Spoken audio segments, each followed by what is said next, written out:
Ndongeye ndabasohoje abakunzi b'umuyoboro wacu, reka mbabwire ngo reka tubanze dushime Imana iyo yabashije gutuma turamuka tugihumeka umwuka w'abazima, nta wundi wabigushoboza usibye Imana yo mu ijuru yonyine, ya yindi ya Saduraka na Meshake na Abedenego. Kadusomere itangazo rya Pi Network. Werurwe 2022 saa 7:59 Pi Fest ya mbere nyuma yo gufungura umuyoboro urangiye. Byari bishimishije kubona abaguzi ba Piyona n'abacuruzi baho ku isi hose bagaragaza akamaro ka PI. Komeza witegure neza kuri Pi Fest mu byumweru biri imbere.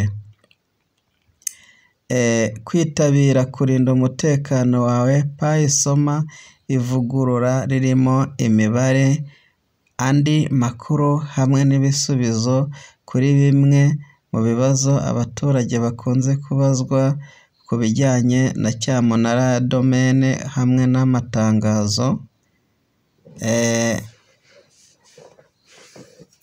Rero kambabwire ngo iyi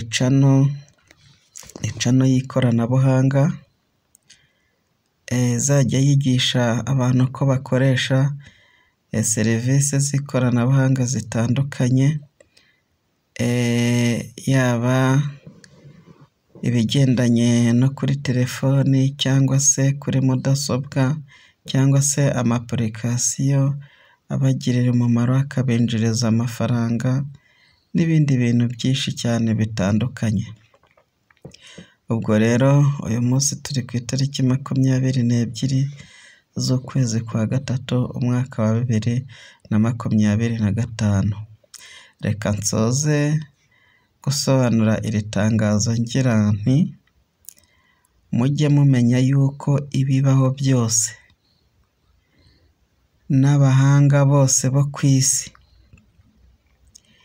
ibintu bihambaye babikora muri resetere viva Imana yiremeye, cyangwa se resetere inerite Imana yiremeye. Ndabaha urugero rwa resetere viva ni nk'ibimera, inyamaswa, abantu, ibintu nk'ibyo. Noneho resetere inerite ni nk'ibintu bitagira ubuzima ariko ibintu karemano bitagira ubuzima. Urugero ubutaka, izuba, ukwezi n'ibindi. Tujye twubaha Imana rero yuko nubwo Satani afite imbaraga nyinshi ariko hejuru y'imbaraga za Satani hari imbaraga z'Imana. Kanda subscribe dukomeze kugendana. Bye bye.